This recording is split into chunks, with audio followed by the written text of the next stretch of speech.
ગલું છે અને 4 દિવસથી કંઈ ખાધું પીધું નથી. ભાઈ એને રાણાવાવથી લઈને આવ્યા છે. અત્યારે એક તો આટલી બધી ગરમી છે, લૂ છે, ત્યારે આ બધા અબોલ જીવ છે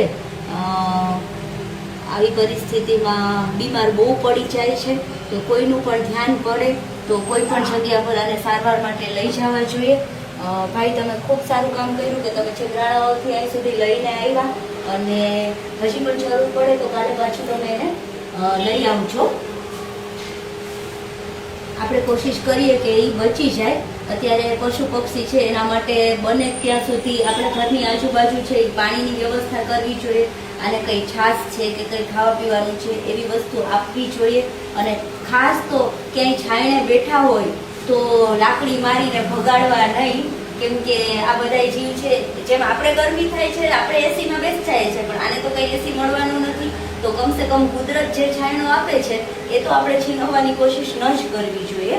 અને એક માનવતાની દ્રષ્ટિએ બીમાર હોય તો એની સારવાર કરાવવી જોઈએ. અમારું ટ્રસ્ટ છે, પછી ઘણી બધી ગવર્મેન્ટ હોસ્પિટલ છે, 1962 છે, દરેક જગ્યાએ ફ્રીમાં સારવાર થાય છે. અને પ્રાઇવેટમાં પણ જે લોકો છે એ સેવાભાવી છે એ લોકો બહુ ઓછો ચાર્જ લે છે. તો એક જીવની કિંમત સમજી અને સારવાર કરાવવી જોઈએ.